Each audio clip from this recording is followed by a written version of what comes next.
এখন আমরা একটি উদাহরণ দেখব।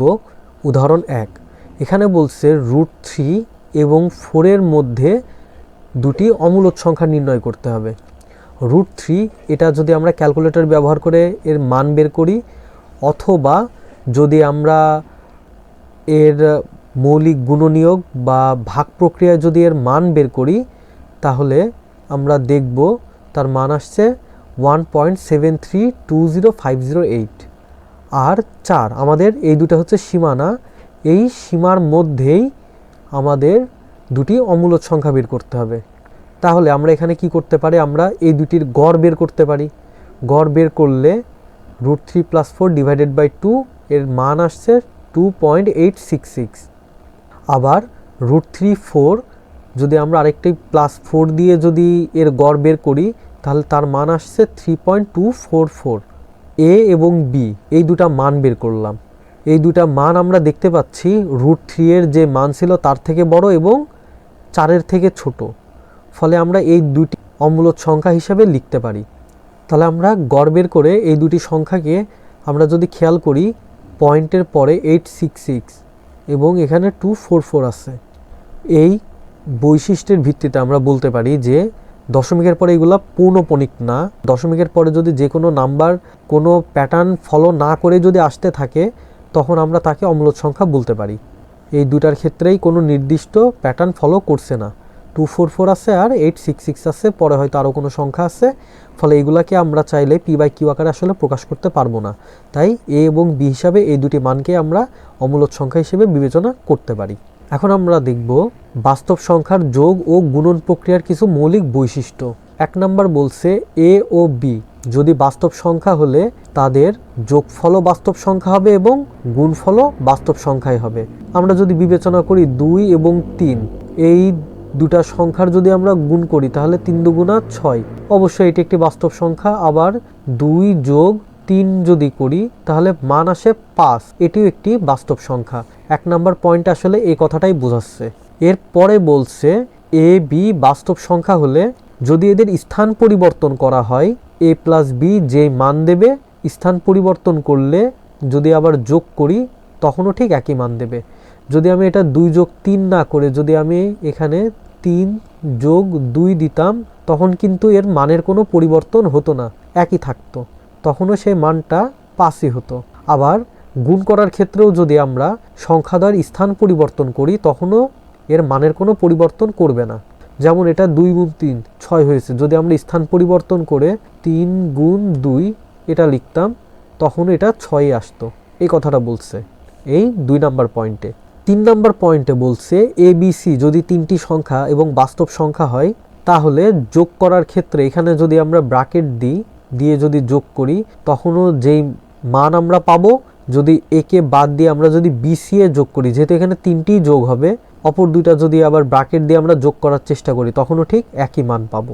গুণের ক্ষেত্রেও সেম, যেহেতু গুণ হবে, এজন্য যে কোনো 3টি সংখ্যার ভিতরে যদি আমরা যে কোনো 2টি সংখ্যাকে ব্র্যাকেট বদ্ধ করি, আবার ওই জোড়াকে বাদ দিয়ে যদি আবার আমরা অন্য কোনো জোড়া তৈরি করি, তখনও কিন্তু গুণফলের মান একই আসবে। 3 পর্যন্ত আসলে সাধারণ কিছু কথাবার্তা এগুলাই আছে। 4 নম্বর পয়েন্টে বলছে এ বাস্তব সংখ্যা হলে কেবল 2টি বাস্তব সংখ্যা 0 ও 1 আছে, যেখানে 0 কখনোই 1-এর সমান হবে না, এবং কোনো বাস্তব সংখ্যার সাথে যদি 0 যোগ করা হয়, ওই মানটাই আসলে আমরা পাবো। আর 1-এর সাথে যে সংখ্যাটা আমরা গুণ করব, আমরা সেই সংখ্যাটাই পাবো। 5 নম্বরে বলছে এ যদি একটি বাস্তব সংখ্যা হয়, তাহলে এ এবং তার যোগাত্মক বিপরীত সংখ্যা যদি আমরা যোগ করি, এ তার যোগাত্মক বিপরীত সংখ্যা -এ যদি আমরা যোগ করি, তার ফলাফল আসবে 0। এর মান যদি 0 না হয়, কোনো বাস্তব সংখ্যা এবং তার গুণাত্মক বিপরীত সংখ্যা, যেমন এ এর গুণাত্মক বিপরীত সংখ্যা হচ্ছে 1/a, তাহলে এই দুটার গুণফলের মান সবসময় 1 আসবে। যেমন আমরা যদি চিন্তা করি 5, এটা একটি সংখ্যা, তাহলে এর যোগাত্মক বিপরীত সংখ্যা হবে -5, আর এই 5 এর গুণাত্মক বিপরীত সংখ্যা হবে 1/5। 6 নম্বরে বলছে abc বাস্তব সংখ্যা হলে যদি আমরা a কে ব্র্যাকেটের বাইরে রাখি, তাহলে এই a এই ব্র্যাকেটের ভেতরের b এবং c উভয়ের সাথেই গুণ হবে এবং গুণ হয়ে এভাবে লেখা যাবে। এ যদি বি এর সাথে গুণ হয় তাহলে এ বি, মাঝখানে প্লাস চিহ্ন ছিল, প্লাস চিহ্ন বসবে, এ আবার সি এর সাথে গুণ হয়ে এসি হবে। 7 নম্বর পয়েন্টে বলছে এ বি বাস্তব সংখ্যা হলে এ এবং বি এর মানের কত ধরনের সম্পর্ক হতে পারে সেটি দেখাচ্ছে। হয় এর মান বি এর থেকে বড় হবে, নাহলে এর মান বি এর থেকে ছোট হবে, অথবা এ বি এর মান দুটি সমান হবে। 8 নম্বর পয়েন্ট বলছে এ বি সি বাস্তব সংখ্যা হলে এর মান বি এর থেকে যদি ছোট হয় তাহলে এই উভয়কে যদি আমরা একটি নির্দিষ্ট সংখ্যা দিয়ে গুণ করি অথবা যোগ করি, আমাদের যে সম্পর্ক ছিল সেই সম্পর্কের আসলে কোনো পরিবর্তন হবে না। তবে এই যোগ বা গুণ করার ক্ষেত্রে চিহ্ন একই হতে হবে। যেমন এ আছে, এর সাথে আমি সি যোগ দিলাম, আবার বি এর সাথে আমি সি যোগ দিলাম, এর দ্বারা এ আগেও বি এর থেকে ছোট ছিল, আবার এখন এই যোগফলের ক্ষেত্রেও এ বি এর থেকে ছোটই হবে। এরপরে আসছে 9 নাম্বার। 9 নম্বরে বলছে এবিসি বাস্তব সংখ্যা। এখন এ যদি বি এর থেকে ছোট হয় তাহলে আমি কিছুক্ষণ আগেই বলে আসছিলাম যে যখন এ বি এর থেকে ছোট এবং এই দুটি সংখ্যাকে যদি আমরা কোনো অপর একটি সংখ্যা দিয়ে যদি গুণ করি তাহলে এদের ভেতরের সম্পর্কে কোনো পরিবর্তন ঘটবে না। যেমন এ বি এর থেকে ছোট ছিল, দুটাকে আমরা ধনাত্মক একটি সংখ্যা সি দিয়ে গুণ করছি, ফলে এই দুটার সম্পর্কের কোনো পার্থক্য হবে না। কিন্তু যদি যে সংখ্যা দিয়ে আমরা গুণ করব সেটা যদি ঋণাত্মক সংখ্যা হয়, মানে সেটা যদি 0-র থেকে ছোট হয়, ঋণাত্মক সংখ্যা সি দেখা যাচ্ছে 0-র থেকে ছোট, এবং যদি আমরা গুণ দিই তখন কিন্তু এদের মানের পার্থক্য তৈরি করবে। কিভাবে? যদি আমরা ধরি এর মান 2 এবং বি এর মান হচ্ছে 5, এবং যদি আমরা এখানে গুণ দেই 3 দিয়ে, 2কে যদি আমরা 3 দিয়ে গুণ দেই, আবার 5কে যদি আমরা 3 দিয়ে গুণ দেই তাহলে 3 দুগুণা 6, এটা তো ঠিক আছে, এবং 3 5 15, এটা ঠিক আছে। 2 এটি 5-এর থেকে ছোট, কিন্তু গুণ দেওয়ার সময় আমরা যদি গুণ দেই -3 এবং 5 গুণ -3, এটার গুণ করলে মান আসবে -6, এবং এটা গুণ করলে মান আসবে -15। তাহলে -6 বড় না -15 বড়? অবশ্যই -6 বড়। তার মানে যদি একটি নির্দিষ্ট ধনাত্মক সংখ্যা দিয়ে আমরা কোনো সম্পর্কে গুণ দেই উভয় সংখ্যাকে, তাহলে সেই সম্পর্কের কোনো পরিবর্তন ঘটবে না। কিন্তু যদি আমরা ঋণাত্মক সংখ্যা দিয়ে গুণ দেই তাহলে সেই সম্পর্কের কি পরিবর্তন ঘটবে, সেই সম্পর্কটা আসলে উল্টা হয়ে যাবে। তাহলে আমরা দেখলাম বাস্তব সংখ্যার যোগ ও গুণন প্রক্রিয়ার কিছু মৌলিক বৈশিষ্ট্য। এখন আমরা একটি গুরুত্বপূর্ণ অঙ্ক দেখব যেটা আসলে প্রতিজ্ঞা হিসাবে আছে। √2 একটি অমূলদ সংখ্যা, এটা আমাদের প্রমাণ দিতে হবে। এই প্রশ্নটি তোমাদের অনুশীলনীতেও আছে, এবং যখন তোমরা কোনো সহায়ক বই প্র্যাকটিস করবে তখন সেখানেও দেখবে বিভিন্ন স্কুলে এই ধরনের অনেক প্রশ্ন করে থাকে। তাহলে এটা একটু মনোযোগ দিয়ে দেখো, এবং এটাকে আমরা স্টার দিয়ে রাখতে পারি যে এটি খুবই গুরুত্বপূর্ণ এবং পরীক্ষায় আসার মতো একটি টপিক। আমাদের প্রমাণ করতে হবে √2 একটি অমূলদ সংখ্যা। তাহলে আমাদের এই প্রমাণের জন্য প্রথমে আমরা ধরে নেব এই √2 একটি আসলে মূলদ সংখ্যা। প্রমাণ করার ক্ষেত্রে যদি √2 আমরা ধরে নিই মূলদ সংখ্যা, এবং প্রমাণ করতে গিয়ে যদি দেখি যে এটা আসলে মূলদ সংখ্যা হওয়ার যে শর্ত সেটা মানছে না, তখন তো আমরা বলে দিতে পারি যে এটা আসলে একটি অমূলদ সংখ্যা। এই প্রমাণটা আসলে এভাবেই হবে, প্রথমে ধরে নিবে এটি একটি মূলদ সংখ্যা, তারপরে প্রমাণ করতে গিয়ে দেখবে যে মূলদ সংখ্যা হওয়ার শর্ত এটা মানছে না, তখন আমরা বলবো যেহেতু এটি মূলদ সংখ্যা হওয়ার শর্ত মানছে না সেহেতু এটি একটি অমূলদ সংখ্যা। তাহলে √2 এটি একটি মূলদ সংখ্যা আমরা ধরে নিলাম, এবং দুটি পরস্পর সহমৌলিক স্বাভাবিক সংখ্যা পি এবং কিউ ধরলাম যাদের মান 1-এর থেকে বড়। পি ও কিউ সহমৌলিক সংখ্যা, এদের গসাগু 1, এদের মধ্যে কোনো সাধারণ গুণনীয়ক নেই। আর আমরা জানি যেহেতু √2 আমরা মূলদ সংখ্যা ধরেই নিয়েছি, সেহেতু √2 সমান আমরা p/q লিখতেই পারি, কারণ আমরা জানি যে সংখ্যাগুলোকে p/q আকারে প্রকাশ করা যায় তাদেরকে মূলদ সংখ্যা বলে। √2 = p/q। এরপরে আমরা এই উভয় পাশে আমরা বর্গ করব। যদি বর্গ করি √2 এর বর্গ করলে রুটটা আসলে তখন থাকবে না, বর্গ করার কারণে রুটটা উঠে যাবে, এবং p/q-কে যদি আমরা বর্গ করি তাহলে আমরা পাবো p² / q²। এরপরে আমরা এই কিউ এর থেকে একটি কিউ সমান সমানের বাম পাশে পাঠিয়ে দেব, তখন হবে 2q is equal to P square divided by Q.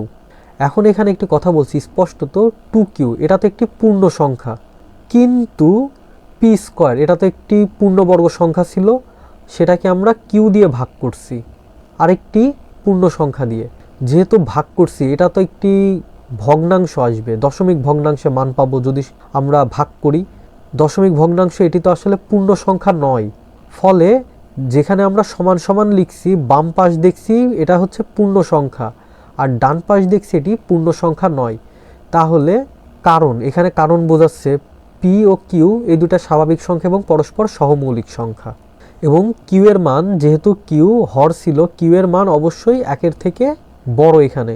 তাহলে আমরা দেখছি 2q এবং P square divided by Q এটি সমান হতে পারে না, একটি পূর্ণ সংখ্যা একটি ভগ্নাংশ সংখ্যা, ফলে 2q is not equal to P square divided by Q.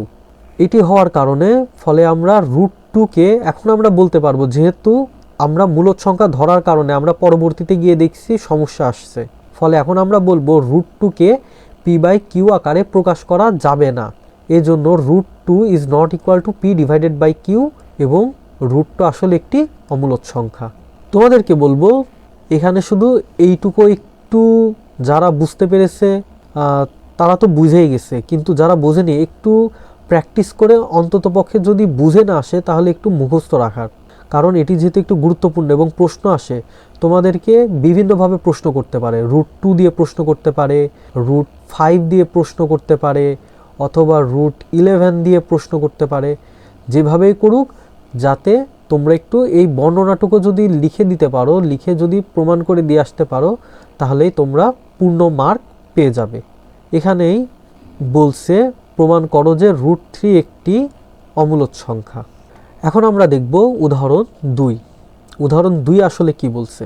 বলছে প্রমাণ করো যে কোনো 4টি ক্রমিক স্বাভাবিক সংখ্যার গুণফলের সাথে 1 যোগ করলে যোগফল একটি পূর্ণবর্গ সংখ্যা হবে। তাহলে 4টি ক্রমিক স্বাভাবিক সংখ্যা, তাহলে আমরা প্রথমে ধরি যে কোনো একটি সংখ্যা x, তারপরে ক্রমিক সংখ্যা মানে কি, যদি স্বাভাবিক সংখ্যায় তাহলে 1 করে করে বাড়তে থাকবে, যেমন আমাদের প্রথম সংখ্যাটা যদি হয় 1, স্বাভাবিক ক্রমিক সংখ্যা তারপরের সংখ্যা হবে 2, তারপরের সংখ্যা হবে 3, তো যেহেতু আমরা এখানে x ধরে নিয়েছি তাহলে তারপরের সংখ্যাটা হবে x + 1, তারপরের সংখ্যা হবে আরও 1 যোগ হবে x + 1 + 1 is equal two x + 2, মানে এই সংখ্যার সাথে আরও যদি 1 যোগ করি তখন আমরা x + 2 পাবো, আবার x + 2 এর সাথে যদি আবার আমরা আরও 1 যোগ করি তখন আমরা x + 3 পাবো। এই হচ্ছে আমাদের 4টি ক্রমিক স্বাভাবিক সংখ্যা। এখন আমরা দেখব এখানে আমাদের আসলে কি বলেছিল, 4টি ক্রমিক স্বাভাবিক সংখ্যার গুণফল, তার সাথে 1 যোগ করতে হবে। তাহলে এখন আমরা এই 4টি স্বাভাবিক ক্রমিক সংখ্যা গুণ করি, x × x + 1, x + 2 এবং x + 3, এইগুলা গুণ করলাম এবং তার সাথে 1 যোগ দিলাম। এখানে আমাদের যা যা বলেছিল আমরা এখানে ঠিক তাই করলাম। করার পরে এখন আমরা এই যে গুণ করলাম, এখন আমরা গুণগুলো আসলে করে দিব। তাহলে x যদি আমি এই দুটার সাথে গুণ করি তাহলে মান পাবো x আর x গুণ করলে x², x আর 3 গুণ করলে 3x, আবার x + 1 ও x + 2 যদি আমরা গুণ করি, একটু করেই দেখি আসলে কেমন হবে। তাহলে আমরা x + 1 এবং x + 2 এই দুটি গুণ করব। তাহলে x যদি আমি গুণ করি তাহলে x আর x গুণ করব, তারপরে x এর সাথে 2 গুণ করব, x আর x গুণ করলে মান আসবে x² + 2x, আবার 1কে আমি একবার x এর সাথে গুণ করব, আবার এই 2 এর সাথে গুণ করব। তাহলে 1 আর x গুণ করলে মান আসবে শুধু x, আর 1 আর 2 গুণ করলে মান আসবে 2। এখন যদি আমি যোগ করে দিই তাহলে x² প্লাস এই 2x আর এই একটা x মিলে হবে 3x + 2। এভাবে গুণ করে আসলে মান আসছে। এখানে এইভাবে দেখাইনি, না দেখে একবারে উত্তর লিখে দিয়েছে x + 1 আর x + 2 এই দুটি গুণ করলে আমরা পাবো x² + 3x + 2। এই যে আমি এখানে গুণ করে অলরেডি দেখিয়ে দিয়েছি, তার সাথে 1 যোগ করতে হবে। এখন আমরা x² + 3x এটাকে আসলে আমরা a ধরে নিব। a যদি ধরি তাহলে এর জন্য এখানে একটা a লিখলাম, আর এখানে আমরা দেখছি এক্স স্কোয়ার প্লাস 3x, তার সাথে আবার 2 আছে। তাহলে এইটুকু পার্টের জন্য আমরা এ লিখব, আর +2টা আসলে এভাবেই থাকবে a+2, আর বাইরে +1 ছিল, এটা আমরা বাইরে +1 হিসাবেই লিখব। তাহলে আমরা পূর্বের মানগুলোকে আসলে এখন চলকে প্রকাশ করে ফেলেছি। এখন তাহলে আমরা একটু গুণ দিয়ে দেখি কি আসে। এ দিয়ে আমরা এই এ কে গুণ করব, আবার এই 2কে গুণ করব। তাহলে এ আর এ গুণ করলে আসবে a স্কোয়ার, আর এর সাথে যদি 2 গুণ করি তাহলে আসবে 2a, আর এখানে +1 ছিল, সেই +1টা এখানেই বুঝবে। এখন যদি আমরা খেয়াল করি, এটা আসলে একটি সূত্র হয়ে গেছে, a স্কোয়ার প্লাস 2a, এখানে কিছু নাই মানে একটা 1 আছে, +1, যেটা আসলে আমরা a+1 হোল স্কোয়ার হিসাবে লিখতে পারি। আচ্ছা, a+1 হোল স্কোয়ার, তাহলে এ তো আমরা চলক হিসাবে নিয়েছিলাম, যার মানটা আসলে ছিল এক্স স্কোয়ার প্লাস 3x। তাহলে আমরা এর পরিবর্তে সেই মানটা এখানে বসিয়ে দিলাম। বসিয়ে দিলে দেখা যাচ্ছে আমাদের এই ব্র্যাকেটের ভিতরে যে মানই থাকুক না কেন, বাইরে একটি বর্গ আছে, স্কোয়ার আছে। যেহেতু বাইরে বর্গ আছে, সেহেতু এই মানটাকেই আমরা একটি পূর্ণবর্গ সংখ্যা হিসেবে বিবেচনা করতেই পারি। তাহলে দেখতে পাচ্ছি যে 4টি ক্রমিক সংখ্যার গুণফলের সাথে যদি আমরা একটি 1 যোগ দেই, তাহলে সেটি একটি পূর্ণবর্গ সংখ্যা হয়ে যাচ্ছে বা একটি বর্গ সংখ্যা হচ্ছে। এটাও একটি গুরুত্বপূর্ণ অঙ্ক। এই ধরনের অঙ্ক পরীক্ষাতে অনেক আসে। প্রিয় শিক্ষার্থীবৃন্দ, তাহলে আজ আর নয়, আজ আমরা এখানেই শেষ করছি। তোমাদের যদি কারো কোনো সমস্যা থেকে থাকে, তাহলে তোমরা আমাদেরকে আমাদের ফেসবুক গ্রুপ এবং আমাদের ফেসবুক পেজে জানাতে পারো। আমরা আমাদের পক্ষ থেকে যথাসাধ্য চেষ্টা করব তোমাদের সহায়তা করার। তাহলে দেখা হবে পরের ভিডিওতে। পরের ভিডিও দেখার জন্য আমি তোমাদের আন্তরিকভাবে আহ্বান জানাচ্ছি।